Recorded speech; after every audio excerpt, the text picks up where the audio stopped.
Hello, I'm Jacqueline Allison, past chair of the Management and Economic Society of CIM, and it's my pleasure today to have a mentor interview with Mr. Joseph Cashore, and I'd like to bring him in right now.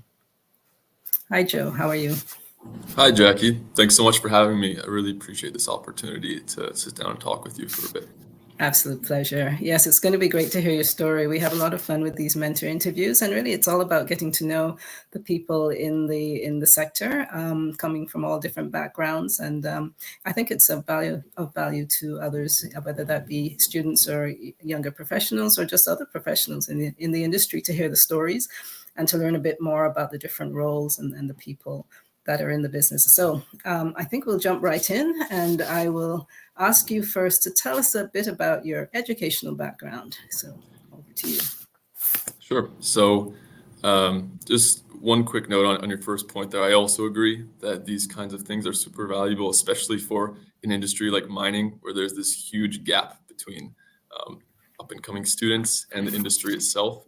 There's a lot of interlocking of a lot of other industries, like technology. Everyone knows about technology, um, like Meta, Netflix, all those kinds of companies have huge discourse with the students. But I think there's oftentimes a gap between large mining companies and up-and-coming students, especially young ones. So jumping into my background, I was definitely one of those students who didn't really know anything about the mining industry prior to getting into it. I grew up in the States, so I went to a high school called Cheshire High School in Connecticut. And when I came to UBC, I actually initially had planned on studying chemical engineering. So I knew I wanted to study in Canada, thought UBC would be a beautiful place, and I'd done a lot of chemistry-related activity in high school, so I thought, okay, great, we'll continue that in UBC.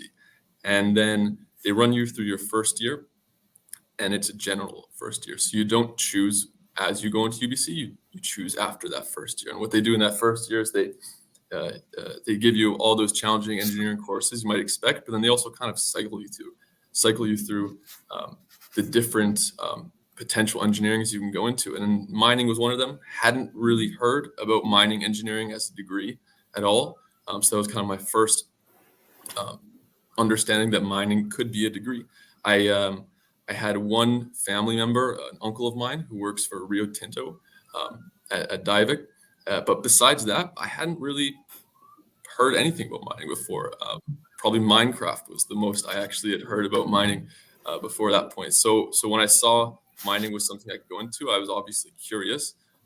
Like a lot of people in BC, I love going outside, love camping, love hiking. And that was kind of one of the taglines while they're pitching mining to students is, oh, you get to be outside all the time. So I was like, okay, totally interested. Let's see what it's all about. And then the more I learned about it, I saw there was that processing side to mining, which kind of marries that chemical engineering sort of thing that I initially planned on focusing in on when I got to UBC. And that started to pull me in. And then I learned a little bit more about the community that the mining department had. Engineering is a huge faculty at UBC. So it was kind of hard to, there wasn't one centralized undergrad first year mining engineering group. But mining at UBC had anywhere from 15 to 40 students per year. And so you got this really nice, tight-knit community. And all that seemed really appealing to me. So Wonderful. I ended up going the mining route. Yeah, great. And you're tying in your chemistry, so it's good for people to know this that the mining industry and petroleum as well, oil and gas, it is multidisciplinary in many ways, and so you're actually able to use many different, lots of different types of expertise applies here, whether it's the technical expertise or it's financial, economics. It all comes together quite well in mining. There are lots of opportunities in the mining industry and in oil and gas. And so then from there, you were looking around and wondering what you might do once you graduated. What did you see when you looked out into industry as potential opportunities, or what appealed to you at that point? Well, definitely changed throughout my time at UBC. One great thing about the UBC program is that they're relatively flexible with doing internships. And so I did a lot more internships than I think the average Canadian student would. In university, maybe you do 1 or 2 or maybe even 3 4-month internships, kind of max. I did about 2 years of internship experience before graduating. And that's not uncommon among a lot of the other students that are graduating from UBC Mining. You end up doing these long-term kind of co-ops. And so what I started with doing was a tailings internship at Mount Milligan. So basically, I was just doing a whole bunch of sieve tests all summer long. And for those who don't know, sieve test is basically you just take this bucket of dirt, you dump it into this machine, and you shake it around for a bit, and then you do that over and over and measure the different gradients of soil that you get. And then after that, I went into a company called Canadian Natural Resources, and they're an oil sands mining company. And I worked in their head office. This was during peak COVID. So initially it was going to be kind of an on-site and in the office sort of thing. But when COVID hit, I just got stuck just into the office. And I did more of the engineering side of things compared to just the soil sampling that I was doing at Mount Milligan. And at this point, I was really interested and liked what I was doing, and so I was kind of looking at the world of the different kinds of engineering roles that you can do in mining. And I at that point had my options kind of open, but I wasn't sure exactly where I wanted to center in on. My next internship, I got lucky enough to work at Sandstorm Gold Royalties for a 4-month internship where I started to develop more into the interest in finance that I had. And while I was there, I was just kind of doing what anyone needed me to do. Did a little bit of research on kind of the drilling that happened on Sandstorm's property so they can kind of understand how much exploration was happening on their portfolio assets. And then from there, I was able to go to Resource Capital Funds as an intern for 4 months the next summer. And there I got to work a little bit more on the Excel side of things and do a little bit more comparables analysis and doing a little bit more of their portfolio monitoring. And that was important because this was a mature fund. So all the fund had been deployed at that point and they were looking for strategic exits. So understanding the positioning of each of these investments and how the exit opportunity looked. And so through this process, I kind of honed my interest in finance. And by the time I got closer to graduating, I knew that this was something that I wanted to dive into a bit more if the opportunity presented itself. I did work one more internship actually after that at Teck Resources Race office, which is more of a software development focused branch that Teck has. And that kind of shocked me awake and made me realize how much I liked finance, because not that I didn't enjoy my internship at all, quite the opposite. I really liked working there.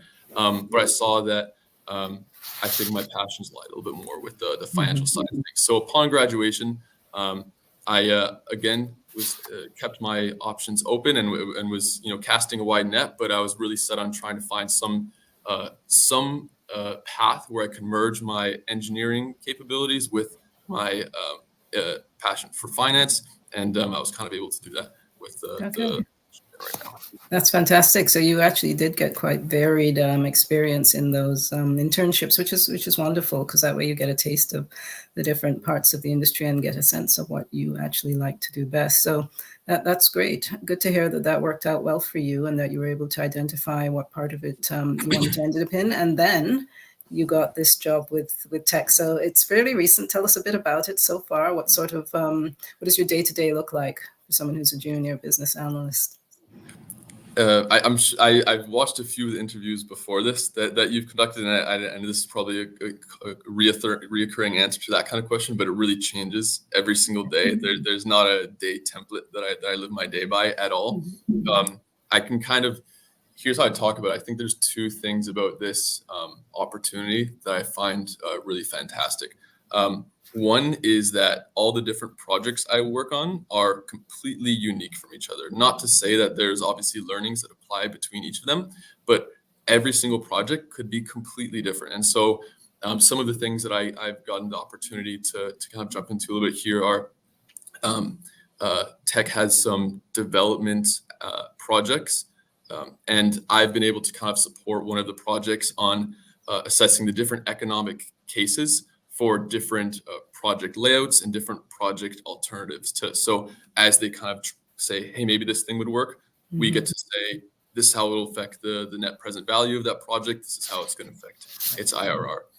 I also get to work with accounting on some quarterly activities. So I get to work on asset impairment testing, so understanding if any relevant transactions imply a lower value than our current carrying value for that asset.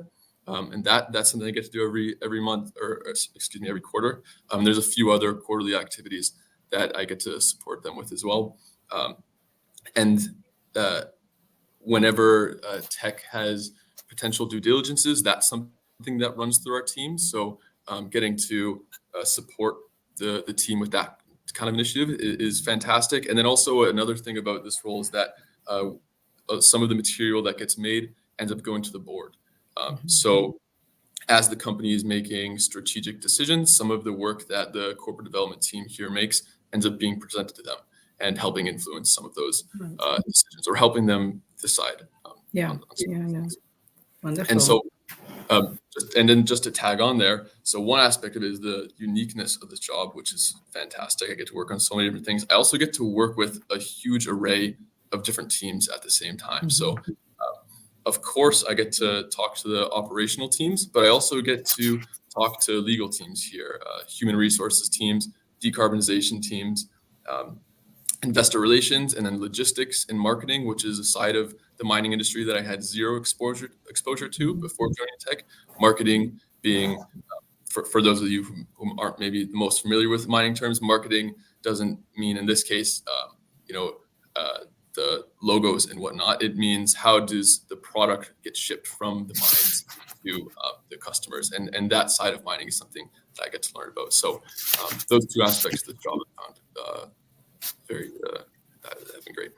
Yeah, wonderful. Good to get that detail. It's I think important for people to hear what the jobs and different roles entail, and what the specifics of your different projects are, and what that means in terms of those interactions. And that's natural networking within the company, and the time outside of the company too, which is really important aspect of being in the business and getting to know the people in the industry. And then that can be invaluable from, personal development, job seeking at some point, or anything, and volunteer work as well. So good to hear it's working out well for you. What about on the personal side, family or other interests beyond work? Do you have time for anything like that?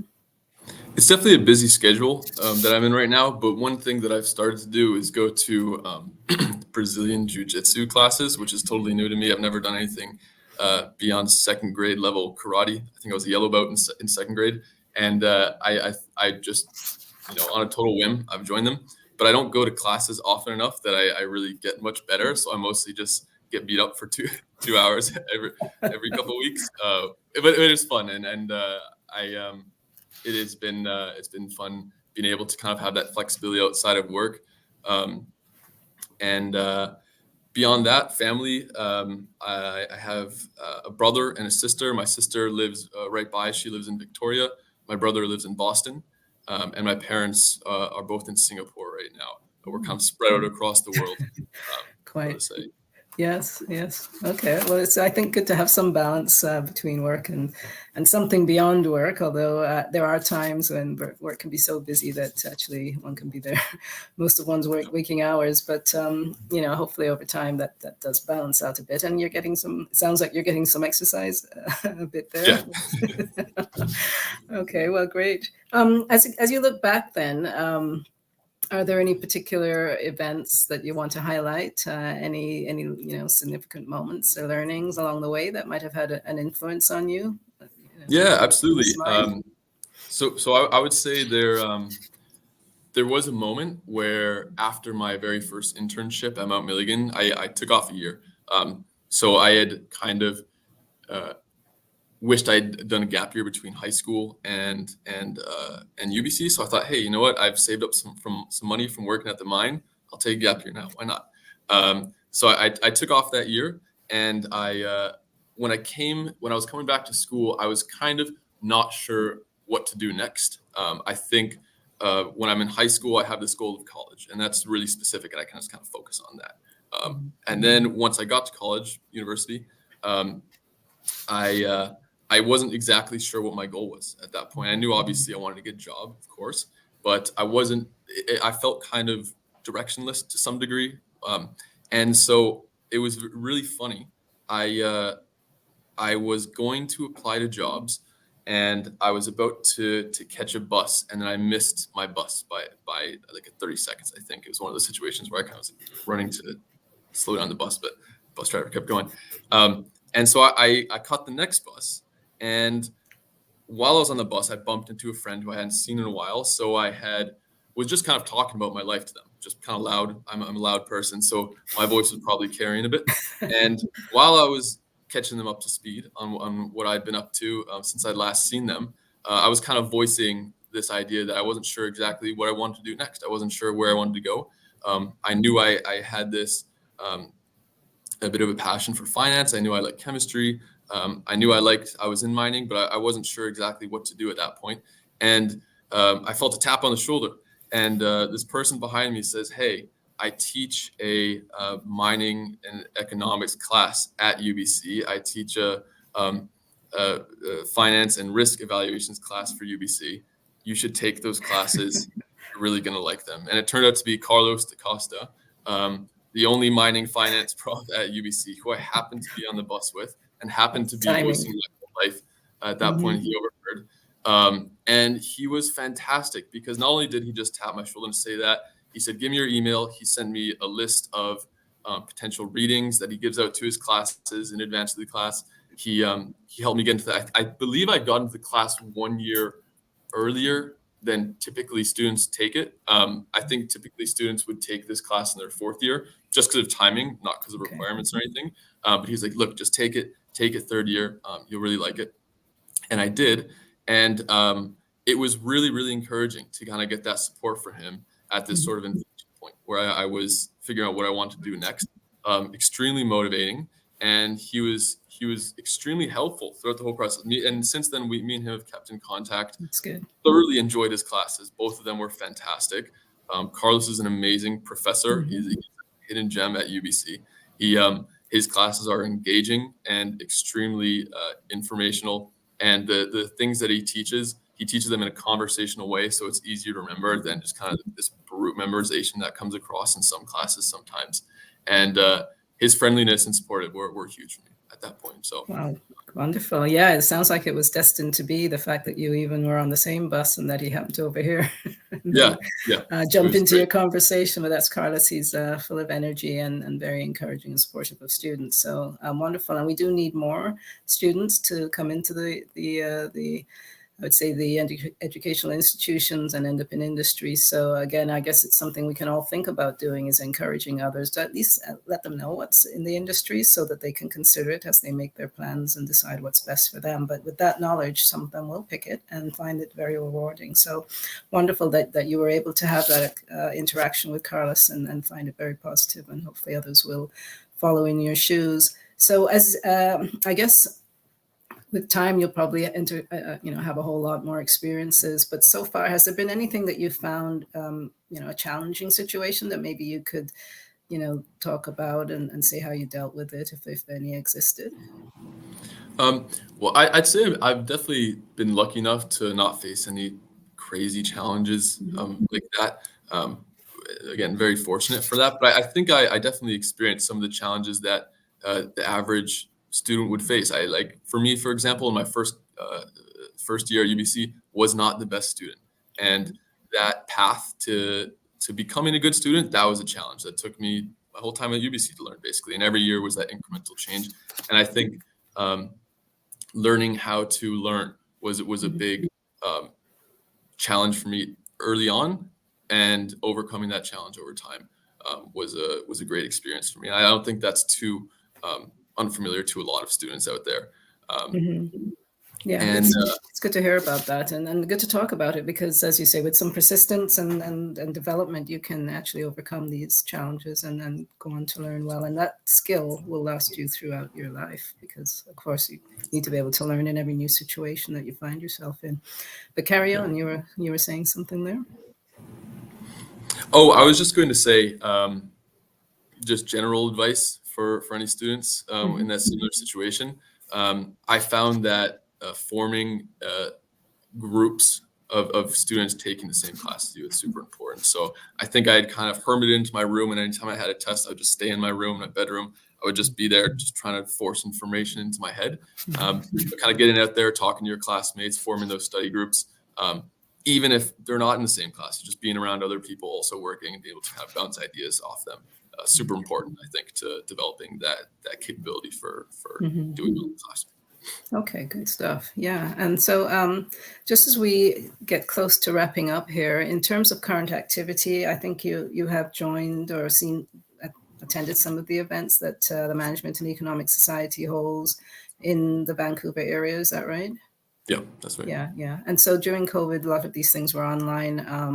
With time, we may go back to a bit more in person, and that might be a good opportunity for people to meet face to face again. But in the meantime, we still do have things like discussion groups where you can sort of hear people from different backgrounds, different parts of the industry talking about very relevant topics, whether it's geopolitics or something to do with NI 43-101. It could be quite a range of topics, but also lots of places to learn new things. And so I guess a question for you, if you look further out now, you've recently started at Teck, and not necessarily thinking just about tech, but where do you see yourself going 5 or 10 years? Any thoughts? Would you like to be doing more of the same, or do you see yourself moving into different specific areas at this point? That's a great question. And to be perfectly honest, I haven't really ironed that out at this point. Most of my energy and focus is really just developing good competency at this job right now. There's so much to learn. And I think right now I'm just focused on developing myself as a new grad, getting up to speed, just been kind of thrown into the activities going on here, and getting up to speed with my team, I think, is a big focus of mine. I wouldn't say my mind is anywhere in 5 years or 10 years at this point. I mean, come back to me in a couple of years from now, I'm sure I'll have a better idea. But right now, I'm really enjoying what I'm doing, and I'm having a great time just really sinking my teeth into what's in front of me right now. And also, just to add on that previous point, the CIM MES events that were held in Vancouver, online and in person, while they were in person, were fantastic. Attended those throughout my time at UBC after I touched base with Carlos. And I remember I went to Maro's presentations, and I really enjoyed those. I was very saddened to hear about his passing. But I really enjoyed those. They were these no nonsense, straight to the point, kind of tell it like it is presentations. And that was against the backdrop of a bunch of different speakers who had different points. And I really enjoyed getting the different speakers as well as different topics that were covered in those. So that's good. Yeah, we try to have some variety, and also we appreciate any feedback from folks if they have ideas for new topics or new speakers. We're open to that as well. But glad that you could attend, and Mark is very, very supportive of students. So I guess is there any final takeaway? It sounds like learning's a big part, digging in, you're jumping into the trenches, you're learning. There's so much in front of you and lots of opportunity to learn, to interact with people from different backgrounds in the firm. Any particular last thought you'd like to share? I would say, first of all, at a high level, mining industry is a fantastic place to be. It's not people with pickaxes walking into a cave and then out with a bucket of gems like some people think it is. There's so many different parts to putting together a mine. Basically, every topic is touched while you try to put together a mine. So if you have an interest in the environment, there's a huge opportunity for you. If you have an interest in business, huge opportunity for you. If you have an interest in human resources, of course, huge opportunity for you. So there's a lot to do in mining. And then I guess the second thing I want to say is for any students out there who like mining but don't really know what to do is networking. It's huge. And I know everyone talks about this, but I just kind of want to add another drop in the bucket here that basically networking is a huge way, not just for connections, but just to learn what you like too. You get to talk to people at CIM events. Sometimes schools put on events. When someone's talking about something that's interesting to you, follow up with them. See if you can find some opportunity in that area. Really kind of follow the path of what interests you. And I'm sure you'll end up in a good place.